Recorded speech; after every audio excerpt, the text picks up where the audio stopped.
Many people say that to me, actually, like, why did I not know about student.com when I studied abroad? In fact, I said that myself. I studied in Spain, I studied in Italy, I studied in China. I've studied in many countries, and I always wonder, like, why do students walk around on the first week of class, like, where the hell should I live? Anyway, we'll get into the story. So, with the this button.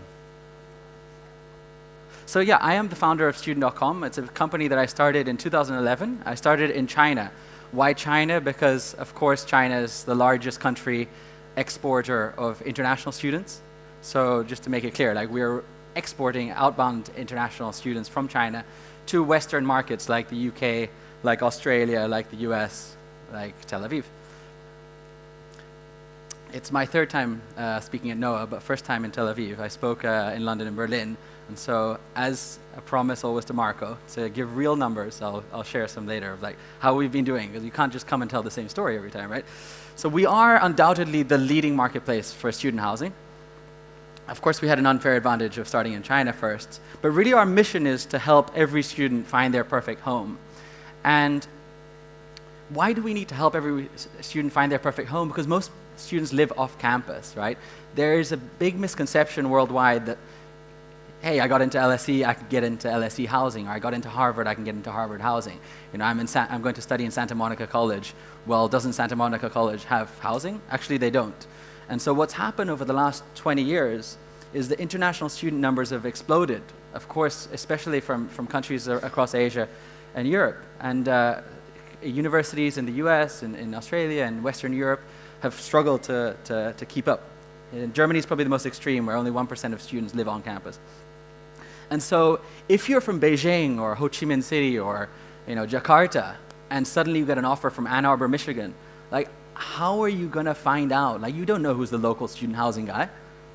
How do you trust? How do you, like, choose something which is high quality? That's what was broken. And actually, like, we're dealing anyway with a fundamentally broken process for students. The same way that when you study in Chile, when I studied in Milan, like, you're kind of walking around town, like, what do I do? Do I sign a lease? Do I have to pay a broker? If you go to booking.com, Rightmove, which is, let's say, a Zillow, truly a typical local marketplace. I mean, Rightmove is a public company. It's a global company. You type in King's College London, and that's what comes up. Nothing, right? Of course not, because they're not optimized for students. If you go to booking.com and you type, hey, I'm going to study for 6 months in King's College, nothing will come up because they only do 30 days. And it's a similar story for Airbnb. Even though they do more than 30 days, they're optimized for vacation rentals. Student.com, of course, offers a fully localized product which is totally mobile and integrated and optimized for your student journey. So if you say, hey, I'm studying at University of the Arts, and specifically I'm at Camberwell College, not the campus up in King's Cross, we'll give you options specifically for that. So that overnight, whether your parents don't speak English or not, whether you're from Paris and prefer to go through the journey in French, or if you're actually on the other side of the world, we'll give you a 24-hour experience. And I guess it's proven, at least in terms of the feedback that we get, we've always had an excellent feedback rating on Trustpilot. And it's really nice to see some of the comments that students put.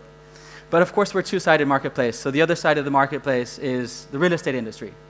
And if you're a big or a small real estate owner, as in if you own 1 or 2 apartments that you want to rent out to students, or you're American Campus Communities, which is a publicly listed REIT, and you've got 100,000 beds, in both cases, you have no way of acquiring a student in Vietnam or Singapore or Chennai, right?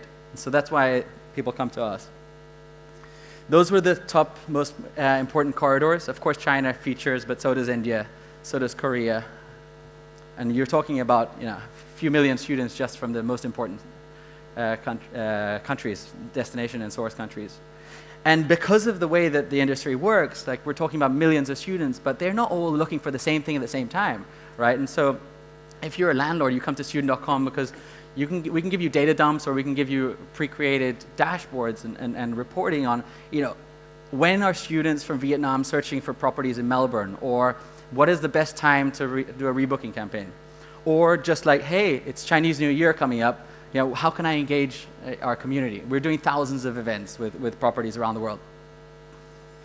So we're efficient. Of course, we reduce their customer acquisition costs, but more than anything, we bring them something that they don't have. Of course, they have other channels, but we become a highly targeted channel. So in my promise to NOAH, I can't just come and do the same presentation again. So what have we been up to since last time? Well, last time I reported that we had done about $210 million of bookings. And this year, we're running at a rate of over 300 million, which is about a growth of 67%, which we're excited about. I think this year we'll hit over $1 billion of bookings. So we're starting to get scale, but it's never enough. Actually, the first thing that Marcus said to me back there was, how can I make you grow faster? And of course, acquisition is usually a solution that a lot of companies have taken.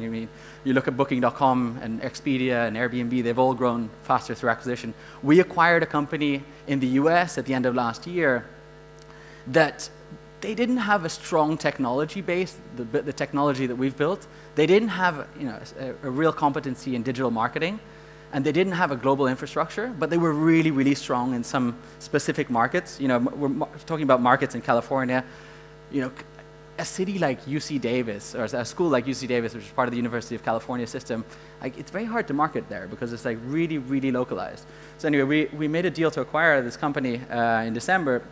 Our growth has been over 350% in the first quarter of this year for the US specifically. So yeah, we are looking at acquisition.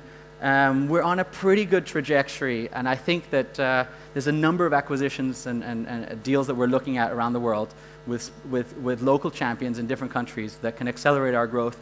In terms of numbers, yeah, we're expecting to hit over $1 billion in booking value and EBITDA profitable. So that's kind of where student.com is at. I'm here for the rest of today and tomorrow in case you want to talk more in person. But please do also reach out and come visit us anytime if you're in Shanghai, in London, or any of our other offices. Thank you very much for having me on stage.